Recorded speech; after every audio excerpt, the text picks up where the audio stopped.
Have any of you ever gone to another country or seen a picture of a foreign city and thought, damn, that place is beautiful? And then you go to Vegas and think, wow, this is awful, I hate it here. There's a multitude of reasons for this, but one of the major ones is caused by a problem that North America has that many European and Asian countries don't. That issue is called vehicle dependency.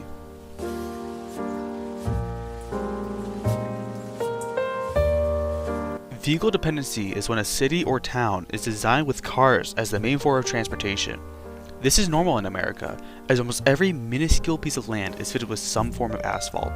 From the parking lots outside of Walmart to the construction-filled freeways that span the country, cars are the one and only way to go wherever, whenever. Have you ever seen this picture?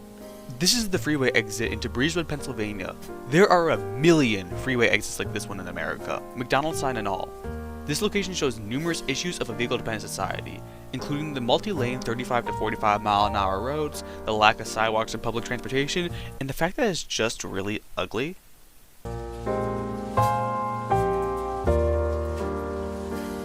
Vehicle dependency causes many issues, but there are three I want to focus on in this video.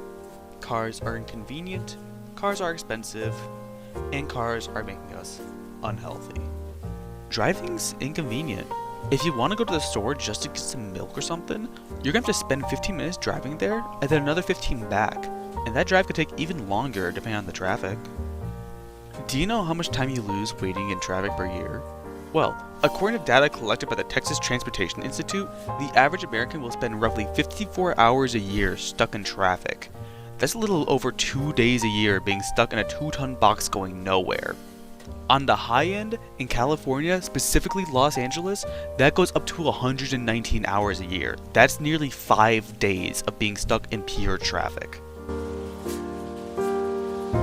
Along with that, you're using gas by idling your car in these jams. The Bureau of Labor Statistics states that the average American will use 21 gallons of gas per year in traffic jams. On a national level, that's 3.3 billion gallons of gas lost per year. Cars in general also contribute to urban sprawl, which is when cities and towns build outwards to make room for single-family homes, which forces people to buy cars to drive past all the other single-family homes to get to their desired location. Urban sprawl makes it difficult for a location to be profitable, as there aren't many businesses in a suburbia.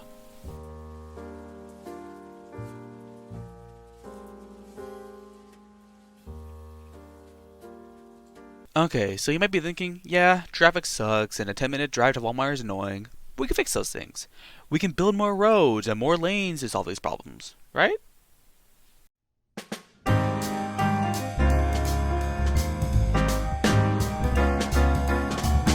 Not only does building more roads or lanes not solve any issues, because the increased supply will cause more people to use those roads and lanes, making traffic worse, it's also very expensive. According to the Florida Department of Transportation, the absolute cheapest that a road project can be is $205,000 per mile, and the most expensive projects go up to $17 million per mile. The real kicker isn't even the initial building of new roads, but rather the upkeep of old ones. Most roads need to be repaired after about 30 years, with repairs typically being more complicated and sometimes even more expensive than building a new road. With how many roads there are in America, especially major cities, this gets super expensive super fast.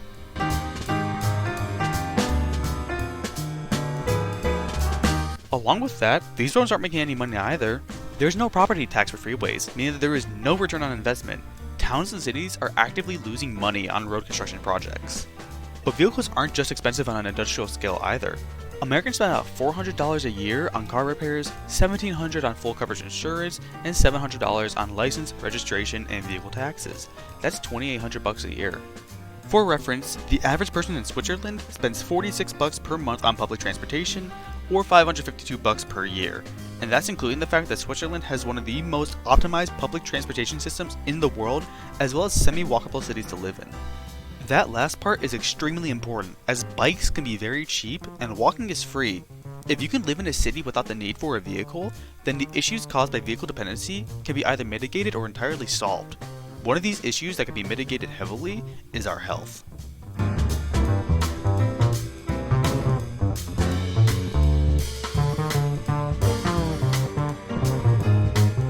Cars make us unhealthy in multiple ways. On an individual level, they make us unhealthy by causing us to live sedentary lives. Living in a place where biking or walking is the best form of transportation causes people to primarily bike or walk, meaning that people get more exercise throughout their typical daily routine.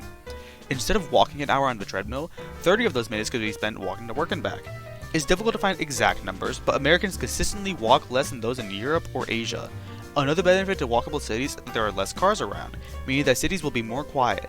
Noise pollution is very real and causes health issues like hearing loss and high blood pressure. Cars also cause normal pollution. 1.4 billion tons of greenhouse gas are released by cars each year. Vehicle transportation, including cars, trains, buses, ships, and planes, are the single greatest polluters, causing up to 28% of all emissions. While it's impossible to get rid of all of it, reducing that number as much as possible is vital to sustaining the Earth.